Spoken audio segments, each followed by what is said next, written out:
Hello, everybody. Seth Cole here of the originally NSRA Sports Channel, and we are moving NASCAR Talk, which is making its return because, yeah, NASCAR 2016 season is starting up now. We're moving it over here to this channel basically because I don't know if there is some way to be able to do it or not, but the NSCRA Sports Channel YouTube channel is not actually the one that's affiliated with my Google Hangouts account. It's actually this account. So we're going to unfortunately have to do the NASCAR Talk episodes over here on this channel. If you're watching this, I'm going to be bringing up the YouTube chat and all that good stuff. And, if you want to join this and join part of the conversation, I'm more than willing to have people here on the show, and apparently the features are disabled for this particular app. Okay, never mind. But yeah, I'm gonna check the stream itself, make sure that it actually is going. And I am also going to, once I find the stream, going to post it onto Facebook. So, as this is going on, so we're going to be covering today, this morning, a lot of the top stories heading into the Sprint Unlimited. And I'm doing this basically as a test to see how this works out and everything. More than likely, this is going to be a what's the word I'm looking for? It's going to be a Saturday morning stream that will be taking place each week, and we'll probably have a stream tomorrow morning as well. But it's all going to depend on when I'm able to do them and everything, so just keep that in mind. And all right, so let me go to my channel. Just bear with me, folks. I'm trying to get this whole thing put together here. I haven't done streaming in ages. All right, found the stream. Copy it. Okay. Get that. Oh, the chat is disabled for the live stream. Well, isn't that lovely? I don't know why chat's disabled. That doesn't make any sense to me. But there it is. Okay. Well, anyway, I'm going to put the stream in the description here of my Facebook. All right. So like I said, it's a test, but it's not really a test. We're going to be talking about some top stories and everything, and we'll see if anybody wants to join it or not as a guest. More than likely, it's going to be people that are going to have to contact me on Facebook once I post the stream is up. That's probably where the guests are going to be coming from. Unfortunately, more than likely, people that try and contact me here in the chat on YouTube, it's not going to work unless I can figure out what's going on. I don't know if Google Hangouts is down or what. I had to actually find a tutorial in order to actually get this Hangout up even on this channel. So, I don't know. And we have a viewer. Hello, viewer. Oh, it's probably me. Okay. Well, never mind. Okay. So anyway, let's get to some of the top stories heading into the Sprint Unlimited and everything. And of course, one of the big ones has, of course, been Tony Stewart's injury, taking him out of the early part of the 2016 season. Everybody was thinking, okay, this is going to be his last season. Are we going to see the old Tony? Is he going to come back? Are we going to see him kind of be the Tony from the early 2000s, where when the summer came around, July, August, especially Indianapolis, Chicagoland, Watkins Glen, that was his turf. It doesn't look like it's going to be that case here. Everybody was wondering, can he make a comeback here? I mean, Jeff Gordon was in his last season. What happened? He made the chase and was in the Final Four for the championship battle, and people are probably thinking, oh, man, maybe Tony Stewart can do this, especially after the dismal season he had last year. Well, he gets that injury on an, I guess it was an ATV, and now there's not even a timetable of when they're expecting Tony Stewart is going to be returning back to the sport. So anyway, this sets up a very interesting scenario for the 14 team heading into the Sprint Unlimited and then, of course, the Great American Race Daytona 500. Brian Vickers is the possible driver to race the 14 in the Sprint Unlimited. He is already confirmed, health permitting, to be driving the 14 in the Daytona 500. So it's going to be great to see Brian Vickers back. Just hoping that he's going to be medically cleared to be able to race the 500. So I'm trying to remember. I think he raced the first 3, 4, 5 races of 2015 before David Reagan came over and replaced him. So, I mean, and then Brett Moffitt came over and replaced him as well. So, I mean, it's going to be great to see Vickers back in the car, but he's not going to be running it full time. They also said that Ty Dillon will be running some races in that 14 car, which actually was one that I actually predicted. I thought maybe Ty Dillon will go over and will fill in for that 14, because it's kind of ironic. If you remember back in 2014, I think it was, Austin Dillon filled in the 14 car. Well, enough said about that, the better, because when Austin Dillon filled in, it was at Talladega. He ended up spinning out, wrecked, and took Casey Mears along with him. Was not happy. Anyway, so the reason that Ty Dillon is not filling in the 14 for the Daytona 500, he's already got a ride, the number 95 Chevrolet, a kind of partnership with, I think it's Circle Motorsports. I just lost the name. The original 95 team, I think it's the Levine Racing family, and Childress Racing is giving them obviously some help with that. Of course he would, because Ty Dillon's the driver. So that's the ride that's going to be there. There's also word that that team's actually going to have a second ride. The number 59 Thrivent Chevrolet will be driven by Michael McDowell to try and race into the Great American Race. So that'll be interesting. They have not yet, I believe, released a paint scheme for it. Let me actually look and see if they have released a paint scheme, because I'd love to see if that is actually has been released to the public yet, because I'd love to see what that 59 font looks like. Is it the same as the 95 font and just the reverse numbers, or what? So let me just look right now real quickly and see if that's the case. Let's see. They've updated the paint schemes gallery, but that doesn't necessarily mean anything. Okay, let's see. It doesn't look like it. No, they've only got Ty Dillon's car shown, and they're showing Michael McDowell's 95 for Atlanta, but not for the 500. So I guess they haven't put that car together yet for Michael McDowell, the 59 car, but that's okay. All right, so anyway, so the whole thing there with Tony Stewart, the 14 car, going to be taken over by Brian Vickers for the 500. And apparently with the whole charter thing, Vickers is locked into the 500 grid. They're also saying that the 14 car is eligible for the Sprint Unlimited. Now, there are some rumors swirling around that David Gilliland is actually going to be driving the 14 for the Sprint Unlimited, because Gilliland himself, I think he's a former, is he a former shootout winner? He's either a former shootout, I'm not sure. How is Gilliland eligible? Let me actually look. They actually mentioned it here. And let me see if I can find where it even is. Okay, Gilliland to attempt the Daytona 500. Okay, here's the article I want. These are all by J-Ski, by the way, in case people are wondering where I'm getting my information from. These are all from the J-Ski NASCAR Sprint Cup Series Silly Season site. All right, let's see. So, okay,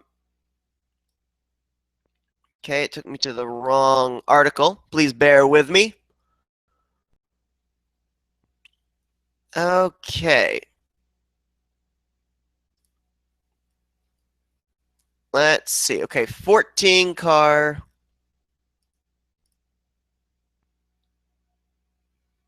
Okay, these are really old articles. I'm not certain why. Okay, it took me to the wrong thing. Oh, I think maybe, oh, I went to the wrong page. Never mind. Never mind. It's bringing up the right page. I was looking at something entirely different. I'm not sure exactly what I was looking at. All right. So I'm waiting for it to load. With running a stream, my web pages take a little bit more time to load up and everything. All right, so I'm curious to know, how is David Gilliland eligible for the Sprint Unlimited? Because as I recall, the only race that he was close to winning was 2007, and I thought he finished behind Tony Stewart, but maybe I'm wrong. Okay, let's see. Where's the thing they talk about? Okay. One active eligible driver, David Gilliland, still doesn't have a ride for the exhibition race, the Sprint Unlimited, but does have a ride for the Daytona 500.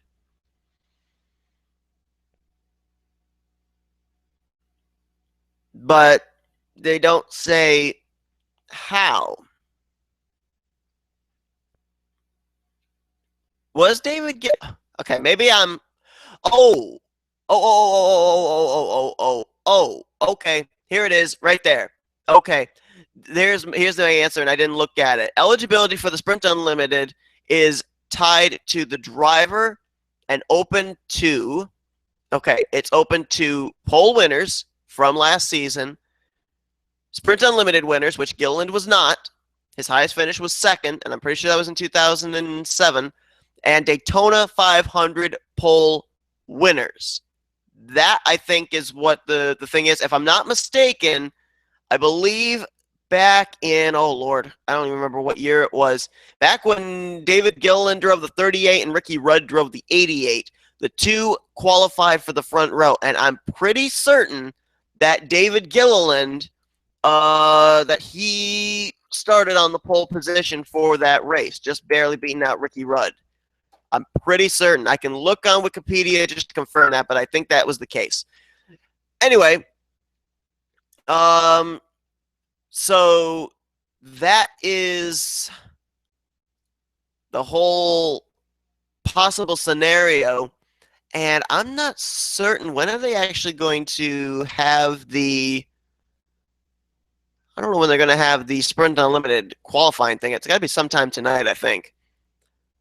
Past unlimited winners, past unlimited sprint formats. That's not what I'm looking for. Oh, hold on. They do have a entry list now for the Sprint Unlimited, apparently.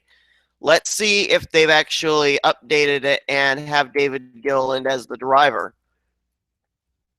Because I don't know if they'd be allowed to wait this long before announcing a driver for that car, especially since I believe tonight is when they're going to be determining the start lineup. All right, let's see. 2016 Sprint Unlimited race. Right. And we'll look into the drivers that are actually in the lineup for the Unlimited as well, that are in the entry list here. Okay, let's see. The entry list. Where would that be? Okay. Let me look and see. It's still to be announced. It's still a to be announced for the Mobil 1 Chevy. I don't know how long they can wait. Okay. Okay, here we go. This gives the whole thing in a nutshell. Okay, so for the Sprint Unlimited, we got Jamie McMurray, Brad Keselowski, Austin Dillon, Kevin Harvick, Casey Kane, Danica Patrick, Denny Hamlin, Casey Mears is actually in the All-Star race, not All-Star race, the Sprint Unlimited. Of course, the 14 car is eligible, but they don't have a driver. And David Gilliland is eligible as a driver, and I'll tell you why in a minute. I just found out. Clint Boyer, Greg Biffle, Ricky Stenhouse Jr., Kyle Busch, Carl Edwards, Matt Kenseth, Joey Logano, Paul Menard, Ryan Newman, Kurt Busch, Kyle Larson, Eric Almirola, AJ Allmendinger, Jimmy Johnson, Martin Truex Jr., and Dale Earnhardt Jr. Those are the drivers that are eligible. Now, the drivers that had a pole in 2015 that are eligible for 2016 Sprint Unlimited were Joey Logano, Kevin Harvick, Kurt Busch, Matt Kenseth, Denny Hamlin, Casey Kane, AJ Allmendinger, Carl Edwards, Kyle Busch, Brad Keselowski, Jimmy Johnson, and then, of course, they mentioned Jeff Gordon, but he's not going to be running. Past Sprint Unlimited event winners were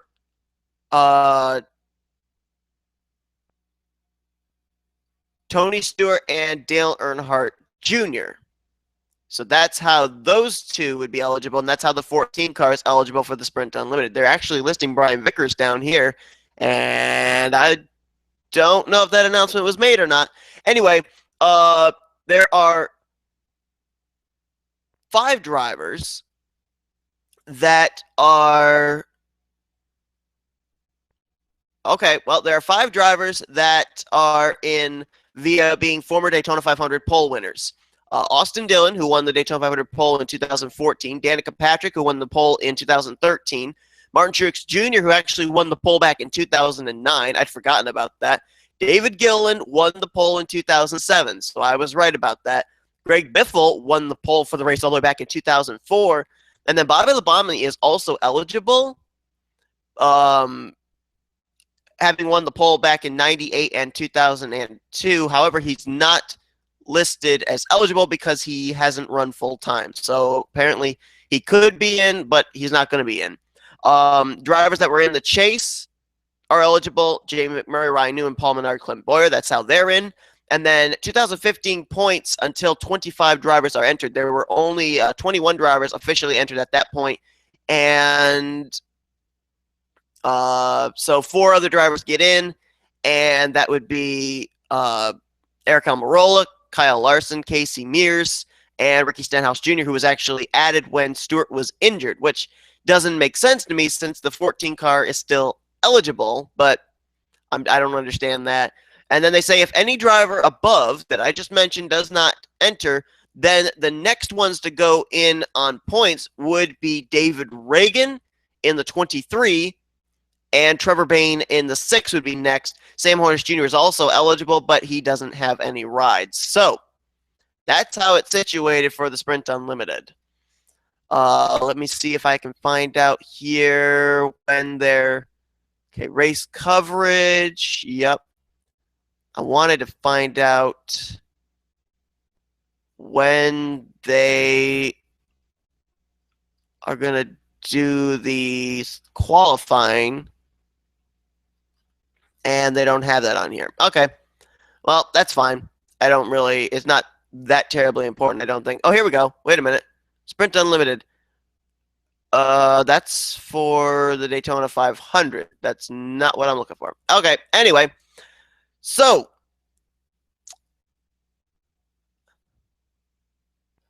now we're going to talk about something very important, and that is the charter system. Now, I guess it should be straightforward, but to me, it does not seem straightforward. First of all, they're taking 42-car original field, and they're dwindling it down to 40, so technically we're the Xfinity Series now in the Sprint Cup Series. And I have tried to read articles to try and educate myself as to what these charter systems are all about, and I'm just not understanding it. They're saying it's supposed to be more economical, it's supposed to financially help teams and everything, but here's what I see based off of this charter system. I see basically the same kind of deal like we've had with the top 35 in points. The only difference is you're going to end up having 40 drivers making the race every week. It's like they've got it's almost like a Monopoly game in a way. You know, okay, so we need this more money than we do a spot in this race. Let's auction off our eligible charter spot. I mean, they already had said that I think it was H. Scott Motorsports had auctioned off or was offering out one of their charter spots, which I think was for the 7 car. Not certain. I think it was for the 7. Maybe it was for the 46 team. I doubt they would do Clint Boyers, but it might have been for the 46 team of Michael Annett. But they also said that I think the Stewart Haas Racing bought a couple. And here's again the confusing part of it was when I looked at the charter teams, I thought I saw the 14, the 10, the 41, and the 4 already listed as teams with charters. So, we'll definitely be getting more into this tomorrow morning and seeing about this. As I'm looking right now, okay, I'm looking at the charter teams, and here they are. You got, oh, wait a minute. No, I was wrong. I thought I saw 4. There were only 3. Harvick, Stewart, and Patrick had charters. The 41 team did not. Kurt Busch's team did not. So that's why Stewart Haas Racing was out trying to buy a charter. And let's see. There's Clint Boyer. Oh, wow. Okay, so let me see here. They're saying the only charter that HCOT Motorsports actually had was for Clint Boyer's 15 team. There is none for HCOT Motorsports. Now, maybe I misread it wrong. Maybe HCOT Motorsports was trying to get one. There are 2 that drivers could go out and try and get, and that was Michael Waltrip Racing's 2 for the 15 and the 55 last season. So maybe one of those was one that was purchased by Stewart Haas Racing. Okay. But like I said, I mean, maybe I'm making too much out of this. Maybe I'm not understanding this, but it's just not making any sense to me. And apparently, Carl Edwards' team did not have a charter either. So, according to this, Joe Gibbs Racing, Stewart Haas Racing are expected to purchase 2 charters from the now defunct Michael Waltrip Racing for the teams of Carl Edwards and Kurt Busch. So there go those 2. They're gone. The other 2, Wood Brothers Racing and one of the 2 HCOT Motorsports cars, which would obviously be the 46 of Michael Annett, would either need to purchase a charter from an existing team or have to be among the 4 at-large qualifiers each week, which I personally, on one respect, am not happy with the fact that the 21 team did not get a charter. Ryan Blaney, okay, I understand that the 21 team has been running part-time every single season. All right, understood. But they announced they were going to be racing full-time this season. Why can you not give them a charter? That doesn't make sense to me. I'm hoping Ryan Blaney makes the 500. I really hope he does. And see, here's the thing that I don't like. Here's the thing that I don't like with this charter system. Let's take Ryan Blaney, for example. We know he's going to run full-time in 2016. They've announced it. Wood Brothers has announced it. He's running for Rookie of the Year honors in the Sprint Cup Series. Okay, let's take and put a scenario down. Let's look at some of the teams that actually do have charters for the season. You got BK Racing with the 23 and the 83. You've got the 62 for Premium Motorsports, the 32 for Go Fast Racing, the 7 for Tommy Baldwin Racing. You've got your Front Row Motorsports, 34 and 38. Okay, so let's. The reason I'm looking at these drivers is because Daytona Talladega aside, these are more often than not back marker machines. Okay, we know Wood Brothers can, especially with Ryan Blaney, can be up there running in the top 10, top 15. So let's look at the points. Say after the Daytona 500, Ryan Blaney maybe comes away with a great finish, and let's just throw out there the 62 team for Premium Motorsports. They have a terrible finish. We go to the next race, same deal. We go to the next race, same deal. And you've got Ryan Blaney, who's up in the, maybe, let's say, the top 15 in the point standings. You got the 62 team, who's down at the cellar. And yet the 62 team is able to qualify its way into every single Sprint Cup Series race, and Ryan Blaney has to race his way in every time? I don't see the fairness of that. Now, in all honesty, now that we know that the 41 team's going to have a charter, the 19 team's going to have a charter, the 95 is going to be taken over by Michael McDowell after the Daytona 500, which would be a charter. So the 59 would no longer be in use. Ty Dillon would be filling in for Tony Stewart in the races that Brian Vickers is not.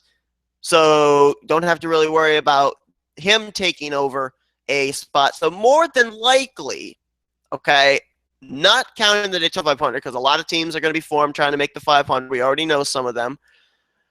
I don't think Ryan Blaney is going to have as much of competition after Daytona to making it into the races. Especially when I look here and see the teams that last season, a lot of them were go or go homers, are going to this season have charters. If I'm perfectly honest, and I'm not in any way, shape, or form meaning this against this team, but Premium Motorsports or Go Fast Racing, which I don't know if that 32 team has even announced it's going to be full-time this season or not. Let me actually look and see. I think they would be better off selling their charter to Wood Brothers Racing. Just my opinion. But from what I can see, and we'll have to see at the second half, or not the second half, but the second race of the season after Daytona, how many drivers are going to try qualifying into the that race against Ryan Blaney. Okay, apparently I cannot check the drivers' team charts. Lovely. All right, so with that being said, we now look ahead towards the Sprint Unlimited. We've already given you the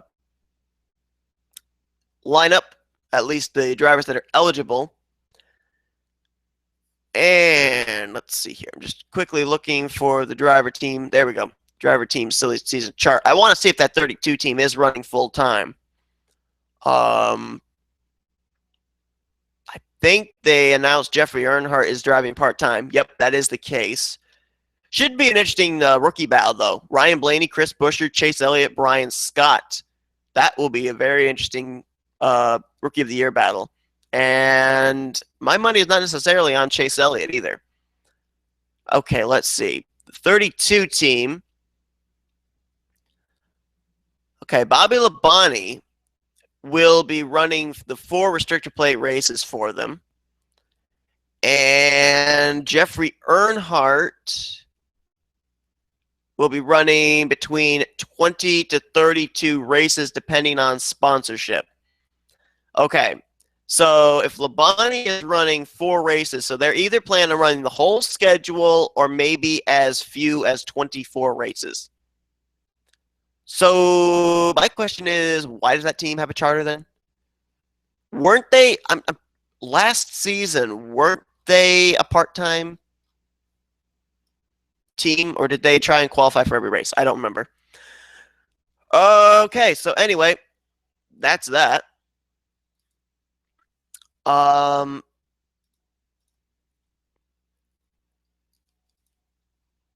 we got 4 viewers. Wow, cool. Glad to know people are tuning in here to the stream. Appreciate it.